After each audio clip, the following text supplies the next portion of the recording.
हर पीर से जुमेरात अपने पसंदीदा show live with Adil Shahzeb को YouTube पर देखने के लिए डॉन न्यूज के ऑफिशियल YouTube चैनल पर आएं और सब्सक्राइब करके बेल आइकॉन भी प्रेस करें।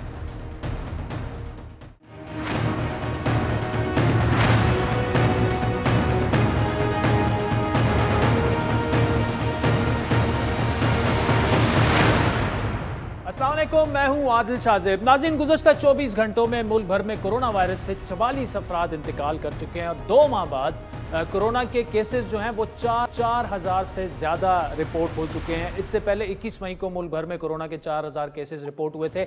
आज ही नून लीग की नायब सदर मरियम नवाज भी कोरोना रिपोर्ट पॉजिटिव आने के बाद करंतना में चली गई है। मुल्क भर में मौजूदा सूरत हाल में सबसे ज़्यादा तशवीशनाक हालात जो हैं वो कराची के हैं इस वक्त, जहाँ कोरोना केसेस की शरह 30% से तजावुज़ कर चुकी है। इस सूरत हाल के पेश नज़र कराची में कोरोना वायरस का फैलाव रोकने के लिए जो है वो हमें बताया जा रहा है कि मुकम्मल लॉकडाउन पर भी इस वक्त गौर हो रहा है। और वहाँ जो महकमा सेहत है उनके मुताबिक कराची में योमिया 70 से 80 मरीज जो हैं वो वेंटिलेटर पर आ रहे हैं और ये ग्राफ मुसलसल बढ़ता जा रहा है। शहर में इंतहाई निगहदाश्त के वार्ड्स में दाखिल मरीजों की तादाद भी बढ़कर तकरीबन 1000 तक 980 हो चुकी है। इस खतरनाक सूरत हाल के बाद शहर में गुज़श्ता साल की तरह मुकम्मल लॉकडाउन लगाया जा सकता है और लगाया जाना भी चाहिए। गुज़श्ता रोज़ वज़ीर आला सिंध मुराद अली शाह ने सूबाई वज़ीर नासिर हुसैन शाह, मुर्तज़ा वहाब और उवैस शाह पर मुश्तमिल कमेटी कायम करके तमाम स्टेक होल्डर्स और जितनी भी पॉलिटिकल पार्टीज़ हैं उनसे बात करने का टास्क दिया है कि वो भी आवाम को समझाएं। जुम्मे को इस सूबाई टास्क फोर्स का इजलास होगा जिसमें लॉकडाउन का हतमी फैसला किया जाएगा।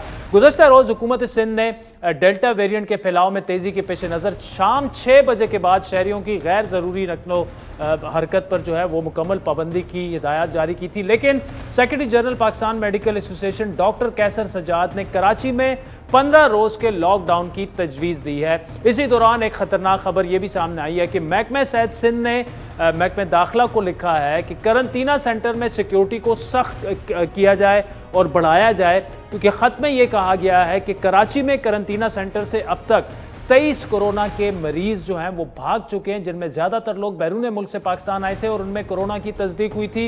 उसमें ख़तरनाक पहलू नाज़रीन ये है कि ज़्यादातर में डेल्टा वेरिएंट की जो कि ख़तरनाक किस्म है कोरोना की, उसकी तशख़ीस हुई थी। कराची में कोरोना की बिगड़ती सूरत हाल और हुकूमत इस हवाले से कितनी तैयार है, इस पर बात करेंगे। तर्जुमान सिंध हुकूमत मुर्तज़ा वहाब हमारे मौजूद हैं और secretary general Pakistan medical association doctor Kaiser Sajjad साहब भी हमारे साथ मौजूद हैं। मुर्तज़ा वहाब साहब, बड़ी तशवीशनाक सूरत हाल है, कैसे डील करेंगे कराची की सिचुएशन को?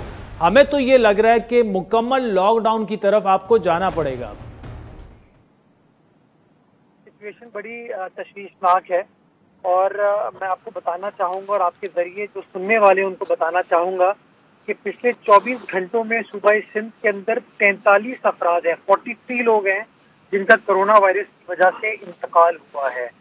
कराची शहर की अगर आप बात करते हैं तो पिछले 24 घंटों में 2047 नए पेशेंट जो हैं कोरोना वायरस के दे हैव टेस्टेड पॉजिटिव। अब ये ग्राउंड रियलिटी है, ये है सिचुएशन कोरोना वायरस के हवाले से। और नेचुरली जो लोग कोरोना वायरस का जिनका टेस्ट मुस्बित आता है उसके अंदर अमवात भी हो रही हैं, लोग क्रिटिकल भी हो रहे हैं और जो क्रिटिकल लोग होते हैं उनको अस्पताल में मुंतकिल किया जाता है।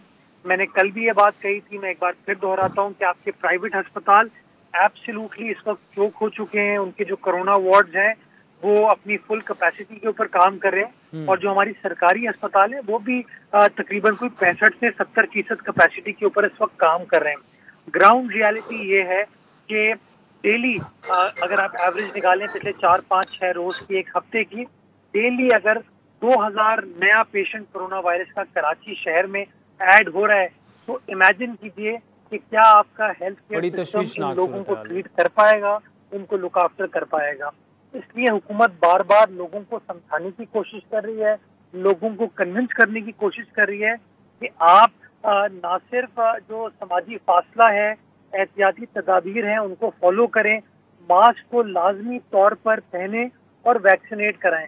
बट बदकिस्मती के साथ लोग अभी भी उस तरीके से कन्विंस नजर नहीं आते, जिसकी वजह से जुमे को वजीर आला सिंध ने जो सूबाई टास्क फोर्स है उसका इजलास मुनक्किद किया है और इस इजलास में फैसला किया जाएगा कि इस संगीन सिचुएशन को डील करने के लिए क्या फैसले होने की जरूरत है।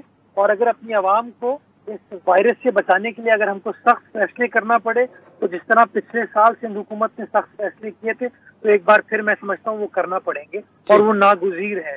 डॉक्टर साहब आपकी तरफ आऊंगा कि क्या आप समझते हैं कि मौजूदा सिचुएशन में लॉकडाउन ही वे फॉरवर्ड है, 2 हफ्ते का सख्त लॉकडाउन लगा दिया जाए? आदिल बिस्मिल्लाहिर्रहमानिर्रहीम। मैं समझता हूं कि ये बिल्कुल दुरुस्त फैसला होगा, क्योंकि जो सूरत हाल इस वक्त कराची की पैदा हो गई है, मुझे लगता है कि ये दिन ब दिन इसमें इजाफा हो रहा है और ये वक्त है, अगर हमने अभी फैसला नहीं किया तो आगे बहुत सारी जानों का ज़िया हो सकता है और बहुत सारे लोग परेशान हो सकते हैं। और हमारा जो हेल्थ का निज़ाम है, चाहे आप जितनी भी कोशिश करके बिस्तर बढ़ा लें, बहुत अद्वियात को भी बढ़ा लें, लेकिन एक लिमिट होगी, उसके बाद आपको परेशानी होगी, क्योंकि यही हाल इंडिया में रहा 1.5 महीना पहले। सब ने देखा कि क्या सूरत हाल थी और फिर यही हाल आजकल इंडोनेशिया के अंदर भी है कि वहां पर क़यामत मची हुई है। तो अल्लाह ना करे कि हमारी सिचुएशन हो। मैं इसीलिए मैं आज ये रिक्वेस्ट कर रहा हूँ आवाम से भी कि जी SOPs को फॉलो करें, वैक्सीनेशन लगाएं और हुकूमत सिंध से मैं दरख्वास्त करता हूं कि इससे पहले कि देर हो जाए एक स्ट्रॉन्ग फैसला करना पड़ेगा, क्योंकि लोग तो SOPs को फॉलो नहीं कर रहे हैं और जो सूरत हाल हॉस्पिटल के जो अच्छा डॉक्टर साहब, हुकूमत सिंध तो देखें, मुर्तजा वहाब साहब ने जिस तरह बात की कि जुम्मे को बड़ा अहम इजलास हो रहा है टास्क फोर्स का, और उन्होंने कहा कि सख्त से सख्त फैसले लेने के लिए सिंध गवर्नमेंट तैयार है। लेकिन सर इस वक्त चूंकि आप इन टच भी होंगे, जितने भी वहाँ पर डॉक्टर्स हैं, हॉस्पिटल्स हैं, सेहत की बाकी तंजीमें हैं, आप जनरल सेक्रेटरी हैं पाकिस्तान मेडिकल एसोसिएशन के, वो क्या कह रहे हैं? क्या सूरत हाल अभी से वो समझते हैं कि काबू से बड़ी तेज़ी से बाहर होती जा रही है? क्योंकि एक खबर ये भी है कि करंटीना सेंटर से कुछ मरीज भाग भी चुके हैं जिनको डेल्टा वेरिएंट था और वो बाहर से आए थे। ये महकमा सेहत के सिंध के महकमे ने दाखिला को लिखा है। तो क्या सिचुएशन है, अब वहाँ से आपको क्या इत्तलात आ रही हैं? देखिए आदिल, जो प्रॉब्लम है वो बहुत सीरियस है और ये जो हॉस्पिटल के अंदर जो बर्डन है इस वक्त, बहुत सारे हॉस्पिटल जो हैं उनके जो क्रिटिकल केयर जो डिपार्टमेंट है वो ऑलमोस्ट फुल है। लोग अस्पताल वाले जो हैं मरीजों को ले नहीं रहे हैं। ये पिछले 3-4 दिन पहले से की बात है और अब बिल्कुल सिचुएशन ख़राब हो चुकी है। मैं नाम ले लेता हूं कि आगा खान अस्पताल जो है वो मरीज को वापस कर रहा है, इंडस हॉस्पिटल है वो वापस कर रहा है, इन्फेक्शियस डिजीज हॉस्पिटल जो कि सरकारी सतह पे बहुत अच्छा अस्पताल बना हुआ है वो बिल्कुल फुल है, वहाँ जगह मौजूद नहीं है। जो आइसोलेशन सेंटर बनाया गया था एक्सपो सेंटर में, जिसको कि बहुत अच्छी तरीके से ब्रिगेडियर शहजाद उसके इंचार्ज हैं, बहुत अच्छा मैनेज कर रहे हैं, वो कम्प्लीटली फुल है इस वक्त, वहाँ कोई जगह मौजूद नहीं है। इसी तरह से बहुत ज़्यादा सूरत हाल ख़राब लग रही है। लिहाजा मैं यही कहता हूँ, हमारे जितने भी जो डॉक्टर हजरात कोरोना के मरीज देख रहे हैं और वो लोग जो कोरोना के मरीज नहीं देख रहे हैं, उनके पास भी मरीज आते हैं इस तरह के, जिससे क्लिनिकली डायग्नोसिस होता है कि जी मरीज की तादाद बढ़ रही है। और एक बात और आदिल आपको बताते चले कि ये जो 30% की बात हो रही है, अभी मुर्तजा ने भी कहा है कि 30% सिंध गवर्नमेंट कह रही है कि पॉजिटिविटी रेट है, इसका परसेंटेज है, ये तो वो परसेंटेज है जो 30 कह रहे हैं जी, 30 की बात हो रही है डॉक्टर साहब जी। 30 की बात हो रही है, बिल्कुल रिकॉर्ड है, ये बिल्कुल रिकॉर्ड है। अच्छा मुर्तजा आपसे डॉक्टर साहब ने भी बात की बड़ी, ठीक है जी सर, ज्यादा है कि जी डॉक्टर साहब जो लोग बताते नहीं है, ठीक है जी। अच्छा रिकॉर्ड भी नहीं हो रहा। अच्छा मुर्तजा आपसे बड़ी तशवीशनाक सूरत हाल आपने भी बताई और जो डॉक्टर साहब भी कह रहे हैं, अब लग रहा ऐसा है कि लॉकडाउन की तरफ ही जाया जाएगा, लेकिन बिजनेस कम्युनिटी के कंसर्न्स हैं। कल इवन मुस्तफ़ा कमाल साहब ने प्रेस कॉन्फ्रेंस की कि जी कराची के कारोबार को सोच समझ कर तबाह किया जा रहा है। अब एक तरफ आप जो बता रहे हैं या डॉक्टर साहब बता रहे हैं कोरोना तबाही फैला रहा है कराची में और सिंध में, और दूसरी जानिब ये चीजें।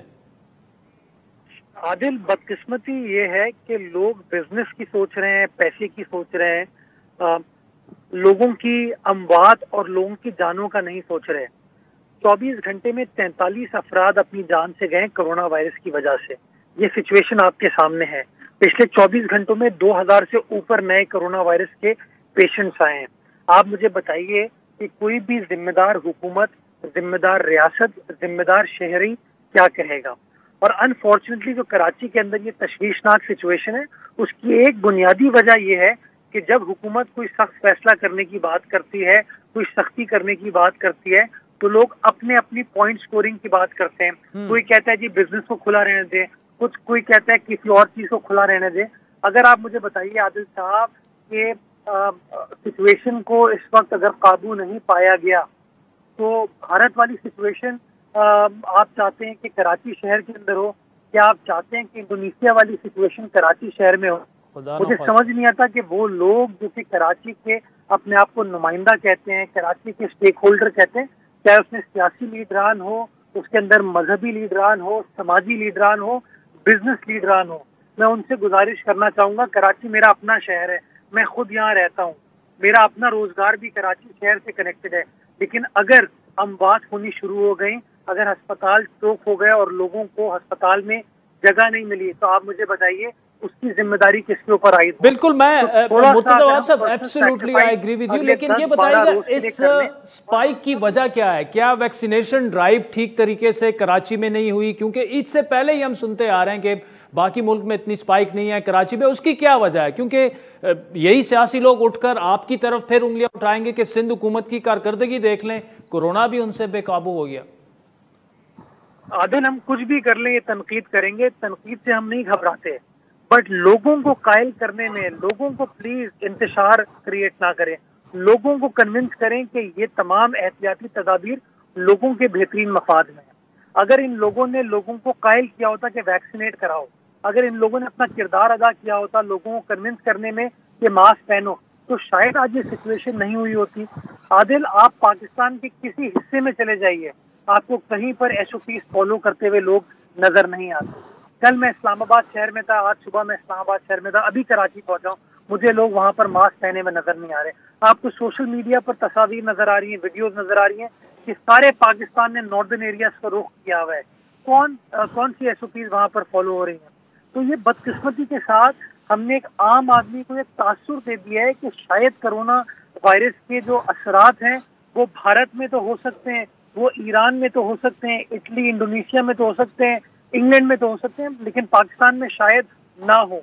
मैं लोगों को बताने की कोशिश कर रहा हूँ कि प्लीज भारत की सिचुएशन से सबक हासिल करें। मुर्तज़ा वहाब साहब, और प्लीज़ हम भी बिल्कुल आवाम से, स्पेशली कराची में जो लोग हैं और बाकी मुल्क भर में भी, नॉर्दर्न एरियाज़ में भी, कि खुदारा मास्क पहने, और अगर आपने अभी तक वैक्सीनेशन नहीं की तो ये आप, मैं ज़्यादती भी नहीं कहूँगा, ये आप अपने साथ भी जुल्म कर रहे हैं, अपने ख़ानदान वालों के साथ भी जुल्म कर रहे हैं। डॉक्टर कैसर सजाद साहब के भी बहुत बहुत शुक्रिया। नाज़रीन, वक्त हुए चाहता है एक ब्रेक का, जिसके बाद लीग की एक और शिकस्त आज़ाद कश्मीर के बाद सियालकोट के इलेक्शन में जो रिजल्ट अभी तक सामने आए हैं उसकी क्या वजह है, और फिर आज इस्लामाबाद के इलाके E11 में बारिशों ने के बाद जो सैलाब आया, तबाही फेर दी उसने, और इस्लामाबाद में ऐसे मनाजिर कम से कम मैंने अपनी इस पूरे कैरियर में अभी तक नहीं देखे। इस पर तफसीली गुफ्तगू करेंगे एक ब्रेक के बाद।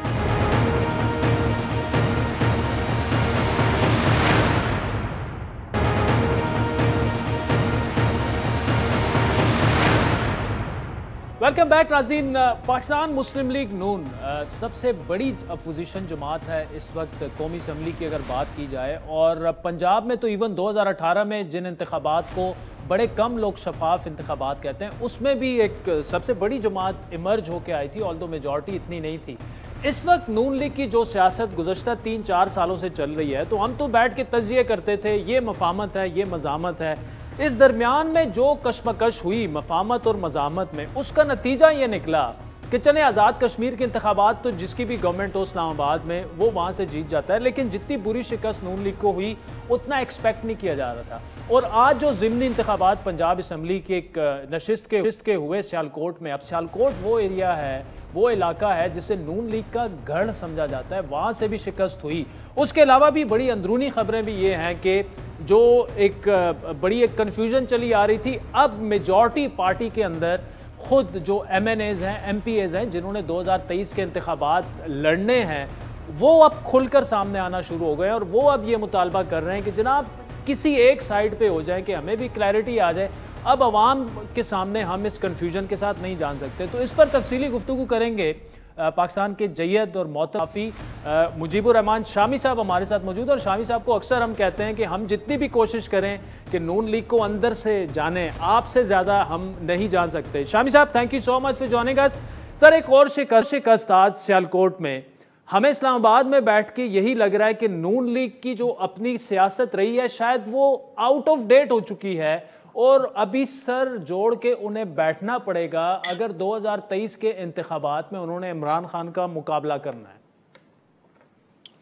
ये बात तो दुरुस्त है। सियासी जमातों को हर लहजा अपने रोज़ो शब का हिसाब करना चाहिए और देखना चाहिए कि उनसे क्या कोताही हुई है, क्या गलती हुई है। और ये जो हल्का है जिसमें आज ज़िमनी इंतखाब हुआ है, इसमें गुज़श्ता इंतखाब में को पीटीआई ने 40,000 के करीब वोट हासिल किए थे। यानी पीटीआई की जो प्रेजेंस है यहाँ काफ़ी मजबूत थी। लेकिन ये हल्का जो है रवायती तौर पर आपको वरियो ख़ानदान जो है उनका हल्का समझा जाता है और बरसों उनकी यहाँ हुक्मरानी रही है। तो यहाँ मुस्लिम लीग नून के जो उम्मीदवार का हारना या वरियो ख़ानदान के किसी शख्स का हारना ये कोई मामूली खबर नहीं है, एक बड़ी खबर है। और मुस्लिम लीग नून को बिल्कुल गौर करना चाहिए अपने मामलात पर और देखना चाहिए कि कहाँ कोताही है, कोई फिक्री तौर पर है या तंजीमी तौर पर है या सियासी तौर पर है या इंतज़ामी तौर पर है। कहीं ना कहीं कुछ ना कुछ ज़रूर ऐसा है जिसको तब्दील करने की ज़रूरत है या जिसकी इस्लाह करने की ज़रूरत है। ठीक, अच्छा शामी साहब, बड़ी इंटरेस्टिंग गुफ्तगू आपने की, जो जवाब उसमें आया। देखें, इस बात पर तो मुस्लिम लीग में नून में जो है वो कोई इख्तिलाफ नहीं है कि 2018 के इंतखाबात में पार्टी के साथ जो हुआ वो नहीं होना चाहिए था, इस पर इत्तेफाक है। बाकी जदोजहद को आगे कैसे लेके जाया जाए इस पर इख्तिलाफ था। लेकिन अब वो वक्त आ चुका है कि 2023 के इंतखाबात में कैसे जाना है। क्या नवाज शरीफ और मरियम नवाज वाले बयानिए को लेकर आगे जाना है, या अगर वही बयानिया थोड़ा सा अल्फाज बदल के शहबाज शरीफ के हवाले कर दे उसको लेके आगे जाना है। ये डिस्कशन क्या अब शुरू हो चुकी है? शुरू तो पहले से थी, क्या मंतकी अंजाम तक भी पहुंचेगी और एक मुत्तफिका फैसला आपको होते दिख रहा है नून लीग में? देखिए, मरियम नवाज जो है उन्होंने अपना तशख़्ख़ुस जमाया है और वो क्राउड पुलर भी हैं। लोग उनको देखने के लिए, उनकी बात सुनने के लिए बड़ी तादाद में जमा होते हैं। और पॉलिटिक्स में पहला कदम तो यही होता है ना कामयाबी का, कि लोग आपकी तरफ मुतवज्जो हों, आपकी बात सुने, आपकी बात पर कान धरें। लेकिन अब मसला ये है कि कुछ इससे आगे भी बढ़ना चाहिए। अब ये जो नजरी बहसें हैं ये अमली सियासत में ज्यादा कारगर साबित नहीं होती। जो इकबाल ने कहा है ना कि मसाइल नजरी में उलझ गया है खतीब, तो ऐसी की सूरत नजर आ रही है। तो नजरी ये जो लोग इंतखाब में हिस्सा नहीं लेते और वो अपने दफ्तरों में बंद होते हैं या बहसें करते रहते हैं, नजरी बहसें, नजरियाती बहसें, वो जो हैं ऑन ग्राउंड जो हकायक हैं उनको बाद औक़ात नज़रअंदाज कर देते हैं। तो वो जो ज़मीनी हकीकत है वो ये है कि जो उम्मीदवारों को जो अपने मसाइल हैं उनका सामना करना पड़ता है, उनका हल तजवीज़ करना पड़ता है। वो एक ये नूर बशर के झगड़े में उलझ कर अपना वक्त ज़ाया नहीं कर सकते। तो मेरा ख्याल मुस्लिम लीग नून को भी प्रैक्टिकल होना पड़ेगा और ये नजरी बहसें जो हैं उनसे निकलना पड़ेगा, वगरना उसकी कुव्वत अमल जो है वो महदूद होती जाएगी और इससे उसको नुकसान होगा। ठीक, अच्छा शामी साहब, आखिर में जाते हुए 2023 के इंतखाबात को अगर मद्देनजर रखा जाए तो तरीन साहब का कैंप एक दफा फिर उसमें इस्तिराब शुरू हो गया, गिरफ्तारियां शुरू हो गई हैं।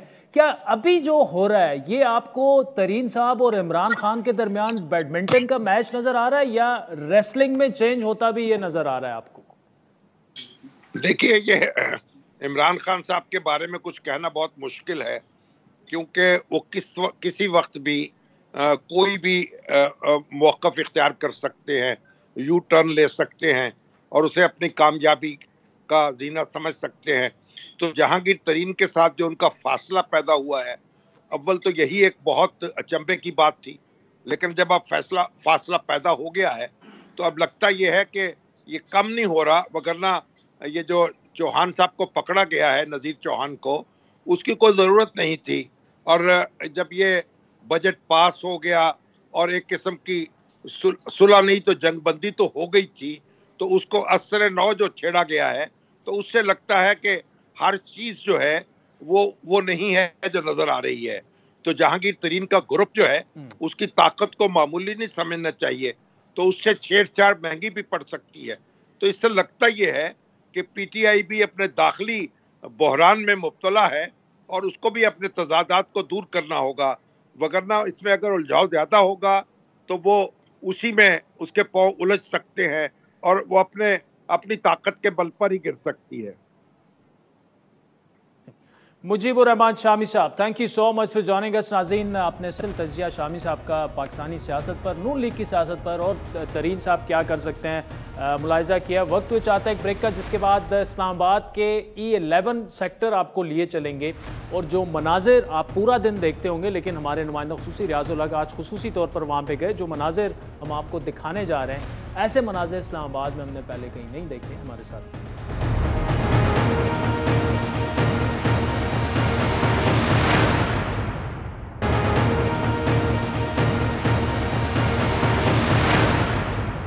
नाज़रीन, बारिश के बाद सैलाबी रैले से आने वाली तबाही की ये अफसोसनाक मनाजिर कराची शहर में अक्सर देखने को हमें मिलते हैं, मीडिया भी उसे प्रोजेक्ट करता है। लेकिन आज के ये हौलनाक मनाजिर कई और के नहीं बल्कि वफाकी दारुल हुकूमत इस्लामाबाद के इलाके E11 के हैं, जहां आज सुबह सवेरे होने वाली चंद घंटों की मूसलाधार बारिश ने न सिर्फ इमलाक को नुकसान पहुंचाया, बल्कि इस दौरान एक खातून और उनके 10 साला बच्चे की कीमती जान भी चली गई। 128 मिलीमीटर हमें बताया जा रहा है, उससे ज़्यादा की बारिश ने इस्लामाबाद के शहरियों को वो हौलनाक मनाजिर दिखाए कि शायद जो आज से पहले सोचे भी ना गए होंगे इस्लामाबाद में। और सड़कों पर पानी जमा हो गया, बाज़ जगहों पर घरों में पानी दाखिल हो गया। तबाही और बर्बादी को कंट्रोल करने के लिए इमदादी कार्रवाइयाँ शुरू करने में भी खासी ताख़ीर हुई।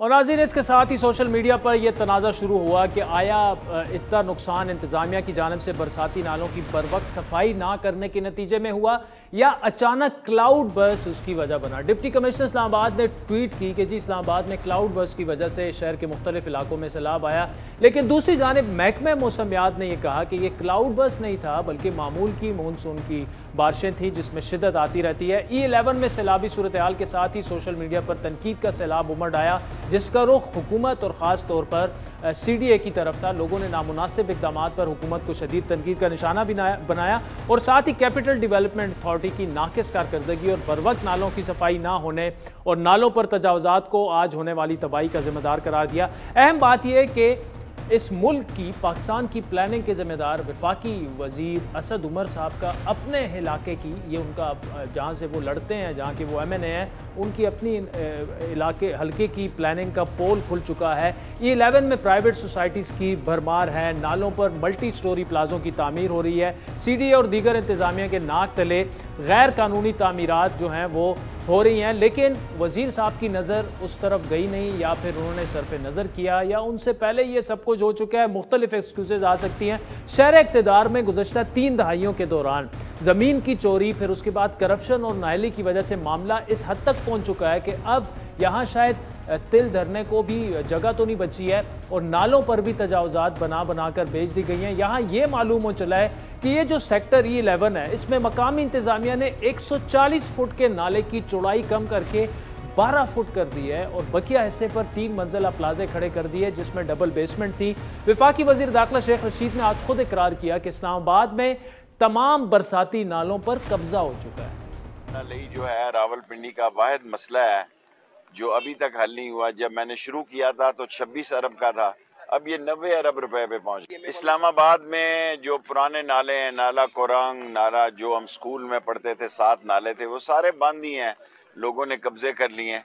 नाला लई इंशाअल्लाह ताला ठीक होने जा रही है, बस मेरा यही एक जिंदगी का आखिरी मिशन है। अब अवाम को इस बात का जवाब चाहिए कि शेख रशीद साहब, आप 3 सालों से बरसर इक़्तिदार हैं, तहरीक इंसाफ की हुकूमत है, लेकिन इन नालों पर कब्जे छुड़वाने के लिए आपने क्या किया? ऐसा ही मामला इस्लामाबाद में दर्जनों हाउसिंग सोसाइटीज़ का भी है। नालों, इमारतें और घर बनाए गए नालों पर कब्रिस्तान, इसके अलावा पार्क्स की ज़मीनें महंगे दामों बेचकर उस पर प्लाट्स बना दिए गए।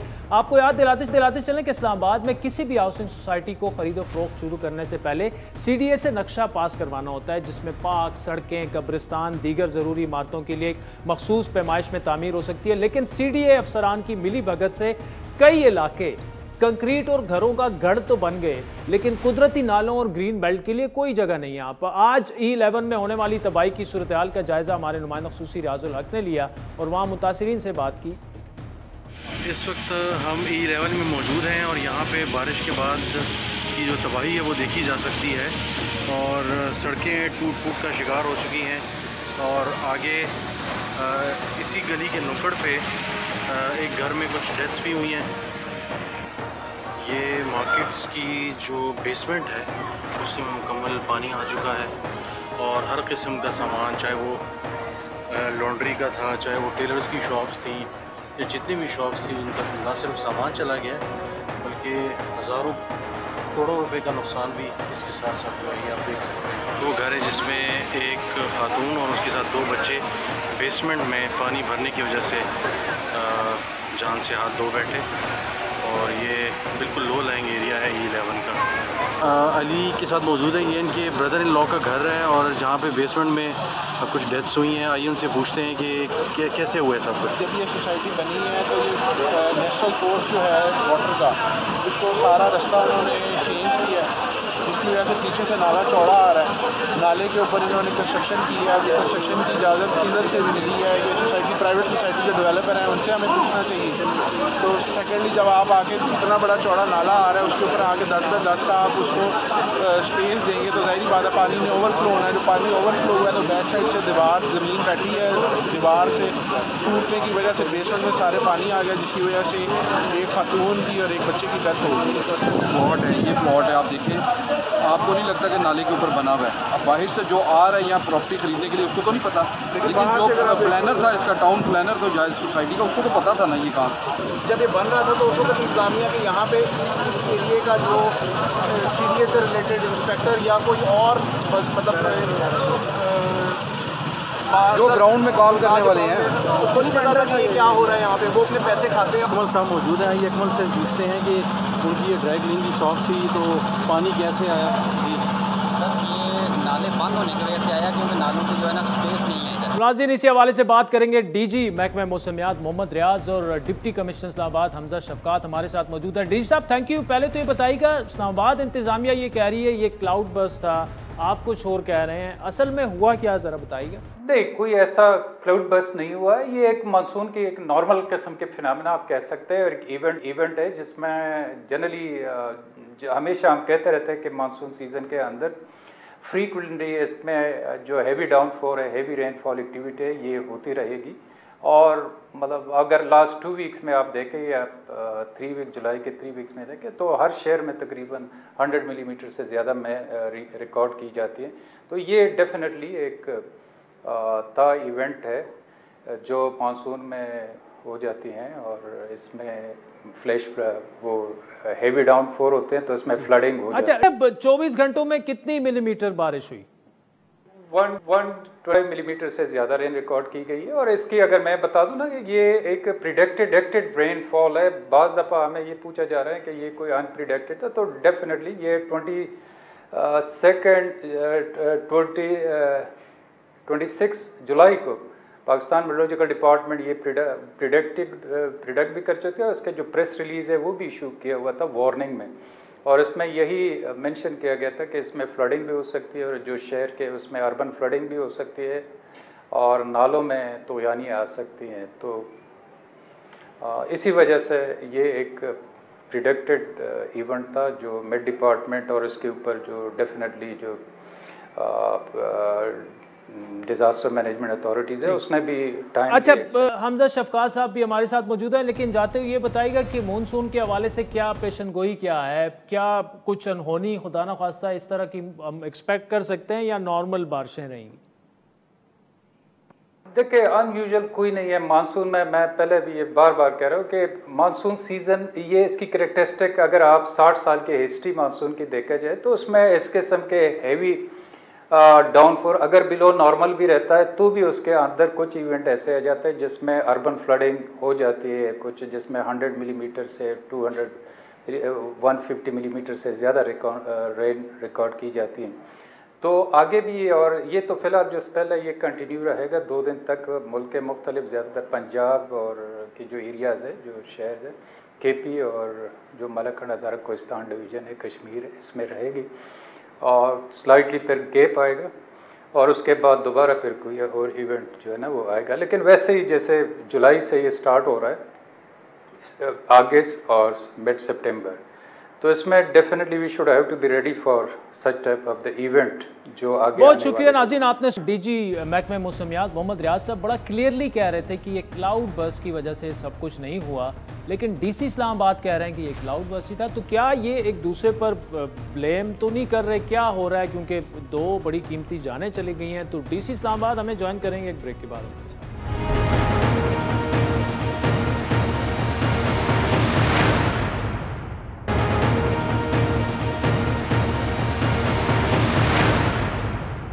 वेलकम बैक नाज़रीन। ब्रेक से पहले इस्लामाबाद के इलाके सेक्टर E11 में जो कुछ हुआ बड़ी तफसील से हमने उस पर बात की और DG जो थे महकमा मौसमियात के वो भी हमारे साथ मौजूद थे।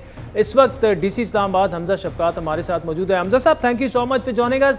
ये मनाजिर हमने तो इस्लामाबाद में कम से कम मैंने अपनी ज़िंदगी में नहीं देखे। आपका मौक़िफ़ इस पर यह था कि ये क्लाउड बर्स्ट था, लेकिन मेट डिपार्टमेंट के मुताबिक ये क्लाउड बर्स्ट नहीं था।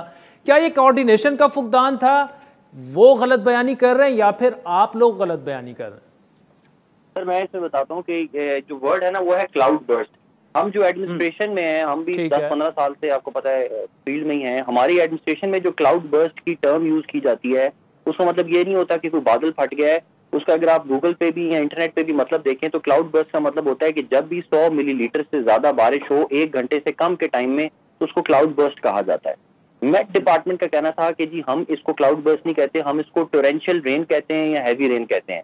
लेकिन पॉइंट ये है कि टर्मिनोलॉजी जो भी हो, पॉइंट ये है कि रेन जो है वो यूजुअल से ज्यादा हो रही थी और उसी वजह से फ्लडिंग हुई। ऑब्वियसली ये घरों का पानी नहीं था, सीवरेज का पानी नहीं था, ये तो पीछे बारिशों का ही पानी था, जिसकी वजह से हमारे एक नाला के अंदर out of 64 nullahs and 2 reverse, एक नाला के अंदर जो है वो ये ज्यादा मसला हुआ और वो ओवरफ्लो करके सोसाइटी की तरफ बह के चला गया। अच्छा, नहीं देखें, एक तो हमजा साहब इस बहस में मैं नहीं पढ़ना चाहता, लेकिन क्लाउड बर्स्ट से मुतालिक जहां तक मैंने भी पढ़ा है, फिर उसके बाद मेट से बात की, महकमे मौसमियात से, ये जो गोल्डा का इलाका है जहां पे E11 करीब है, वहां 103 mm बारिश रिकॉर्ड की गई जो कि 1.5 घंटे के वक्त में हुई। तो इसका मतलब तो ये हुआ कि आपकी जो डेफिनेशन है कि 1 घंटे में अगर 100 mm से ज्यादा बारिश हो जाती है, एक क्लाउड बर्स्ट है, इस डेफिनेशन के मुताबिक भी अगर 103 मिलीमीटर बारिश रिकॉर्ड हुई है 1.5 घंटे में, तो ये क्लाउड बर्स्ट इसे कैसे कहा जा सकता है? Sir I stand corrected. मैंने तो मेट डिपार्टमेंट से बात कर ली थी और मुझे समझ भी आ गई थी, सिर्फ टर्मिनोलॉजीज का फर्क है बेशक, लेकिन 100 मिलीमीटर भी 1 घंटे 1.5 घंटे में होना बहुत ज्यादा था और उसका इफेक्ट हमने देखा कि वो पूरी एक स्ट्रीट जो है वो हमारी डूब गई, उसमें 3 गाड़ियां भी डूबी, अनफॉर्चुनेटली वहां पर कैजुअलिटी भी हुई। तो what ever the case is I stand corrected. मैंने तो अब उनसे कहा है, मेट के साथ हमारी कोऑर्डिनेशन भी है कि वो चाहे आप इसको टोरेंशियल रेन कहें या इसको क्लाउड बर्स्ट कहें, पॉइंट ये है कि बारिश ज्यादा हुई थी और उस पर हमने अपना एक्शन किया। ठीक है, चलें लेट्स मूव ऑन। ये जो जिस नाले की बात हो रही है, इसकी असल चौड़ाई जो थी वो 140 फुट थी, लेकिन वो छोटा करते करते जो हमारे एहलकार साहबान हैं जिनकी मिली भगत से, वो सिर्फ 12 फुट रह गई। और आज शेख रशीद ने भी ये कहा कि जनाब इस्लामाबाद के तमाम नालों पर कब्जे माफिया जो हैं वो बैठे हुए हैं। अब जो हम भी देख रहे हैं, जहाँ नाला होता है वहाँ पे ग्रीन बेल्ट बनी हुई होती है, लोगों ने घरों में शामिल किए होते हैं, बच्चों के झूले वहाँ पे लगे। ये क्या वजह है कि इस पर अभी तक कुछ नहीं हो सका? कोई प्लानिंग होनी चाहिए, कोई मौसमियाती तब्दीलियाँ आगे खुदा न ख्वास्ता आएँ और ये चीज़ें हमें बड़े पैमाने पर फेस करनी पड़ सकती हैं। सर बिल्कुल आई एग्री। इस्लामाबाद के अंदर जो हमारी 8 कच्ची आबादियाँ हैं जिसके अंदर माइनॉरिटी कम्युनिटीज रहती हैं और वो 20-25 साल से इन इलाकों में रह रही हैं, उसमें से कुछ जो कच्ची आबादियाँ हैं वो लीगलाइज भी कर दी गई हुकूमत की तरफ से। ऑब्वियसली वो नाले की कई ROW में है, कुछ जो है बिल्कुल नाले के अंदर भी अपने घर बना लेते हैं और उनको वक्तन फवक्तन तोड़ा भी जाता है, कभी डिमोलिश भी किया जाता है। लेकिन क्योंकि ये इंतहाई poor of the poor community है, और इसके ऊपर सुप्रीम कोर्ट की तरफ से भी इवेंचुअली ऑर्डर आया कि कच्ची आबादियों को आप तब तक डिमोलिश नहीं करेंगे जब तक आप इनके लिए ऑल्टरनेट जगह मुहैया नहीं करेंगे। उस प्लान के ऊपर भी कैपिटल डेवलपमेंट अथॉरिटी काम कर रहा है, लेकिन वो उसके लिए मास्टर प्लान के अंदर कुछ चेंजेस रिक्वायर्ड थी, उसके ऊपर मास्टर प्लान कमीशन भी काम कर रहा है। वो बारकाफ एक लंबा प्रोसेस है, चल रहा है। अभी पॉइंट ये है कि अगर इनमें फ्लड आ रहा है तो हमने उसको रिस्पॉन्स कैसे करना है। उस रिस्पॉन्स के ऊपर मैं आपको ये जवाब देना चाहता हूँ कि E11 में भी पहली बात तो ये कि इस्लामाबाद के अंदर मोर देन 64 नालाज हैं और 2 रिवर्स हैं। जो बारिश की वजह से नुकसान हुआ वो तमाम जगहों पे हमने मैनेज किया, तमाम कच्ची बादियों में भी हमारी टीम थी, रिवर्स पे भी थी। E11 की जो प्राइवेट हाउसिंग सोसाइटी है, इसकी एक स्ट्रीट के अंदर ये नाला जो है वो ओवरफ्लो करके आया और वो लोगों की घरों की बैक साइड से वो बेसमेंट्स में दाखिल हुआ और एक पूरी रोड को उसने वो फिल इन किया। लेकिन उसमें भी आप देखें कि हमारा रिस्पांस ये था कि विद इन 1.5 आवर वो तमाम एरिया हमने क्लियर किया। वो जो गाड़ियां अच्छा, हमसे सब पहली बात तो ये देखिए, ये सिर्फ कच्ची आबादी का मसला नहीं है। E11 तो कच्ची आबादी नहीं है, एक प्रॉपर सेक्टर है। देखिए, मैं खुद भी इस्लामाबाद का रिहायशी हूँ। ये जो इंक्रोचमेंट है, ये सारी कब्जे वगैरह, ये अंदर की मिली भगत के बगैर हो ही नहीं सकती। अब इंक्वायरी तो आप कह रहे हैं वो हो जाएगी, लेकिन जो अंदर के एहलकार मिली भगत से, इस पूरे इस्लामाबाद में यही मसला है। F10 में चले जाएं, F8 में चले जाएं, F6, G10, G11, सब में यही चीजें हैं। तो इसको कैसे सरफे नजर लोग पैसे लेके अंदर से कर देते हैं, उनके साथ क्या होगा? सर, इसमें मैं आपको बताता हूं कि CDA के 2 मेंबर्स ऑलरेडी जेल जा चुके हुए हैं और तीसरे मेंबर अभी नौकरी से निकाल दिए गए हैं। रिटायरमेंट से 3 महीने पहले उनको नौकरी से निकाल दिया गया। इन्हीं तरह के एलिगेशंस के ऊपर 20 से ज्यादा लोगों को अरेस्ट किया गया। 80 से ज्यादा के ऊपर इंक्वायरी चल रही है, एसेट्स की चल रही हैं। इसके अलावा नैब और FIA 140 इंक्वायरीज कर रहा है, जिसमें कुछ लोग अरेस्ट हुए हुए हैं, कुछ की इंक्वायरी चल रही है। तो ये सारा ऑलरेडी सिस्टम मौजूद है। इंटरनल इंक्वायरीज भी चल रही हैं और ये 15-15 साल पहले के वाकयात हैं, उसके ऊपर पूरी इंक्वायरी चल रही है। आई कम्प्लीटली एग्री कि इसमें अंदर के लोग शामिल होते हैं, उनके खिलाफ सख्त एक्शन होने चाहिए और मैं ये बता रहा हूँ कि हो भी रहे हैं। ठीक, चलें। Hamza Shafqat, thank you so much for joining. आपने सुना DC इस्लामाबाद को। अब ये इनका भी कसूर नहीं है और ये सिर्फ तहरीक इंसाफ की हुकूमत को भी मौरद इल्ज़ाम नहीं ठहराया जा सकता, जितनी भी हुकूमतें हुई हैं। लेकिन जो इंतज़ामिया है इस्लामाबाद की, उनकी मिली भगत के बगैर तो ना कोई नालों पर कुछ बना सकता है, ना कब्जा कर सकता है। तो अब वक्त आ चुका है, अब इमरान खान साहब ने तब्दीली लाना थी। असद उमर साहब का ताल्लुक ये उनके हलके में आज हुआ। फिर अली नवाज अवान साहब जो कि CDA के मुआवने खुसूसी हैं, ख़ुद वज़ीर-ए-आज़म इमरान खान के, वो इस्लामाबाद से इलेक्ट हुए हैं। तो अब तो कम से कम 3 सालों में इनको कुछ तो कर देना चाहिए था, नज़र आ जाना चाहिए था कि एटलीस्ट जो पहले हुआ उसको तो छोड़ें नाजायज़ तजावुज़ात, लेकिन जो हो रही हैं ऑलरेडी कम से कम मेरे पास आ जाए, मैं उनको बता दूंगा कि कौन कौन कर रहा है, कैसे कर रहा है। तो अब वक्त आ चुका है कि थोड़ा बहुत डिलीवर कर दिया जाए एटलीस्ट इस्लामाबाद की हद तक। तो आज के प्रोग्राम पर आपके फीडबैक के मुंतज़र रहेंगे। हमारा ट्विटर हैंडल है @आदिल शाज़ेब। मुझे मेरी टीम से मैं भी चाहूँगी।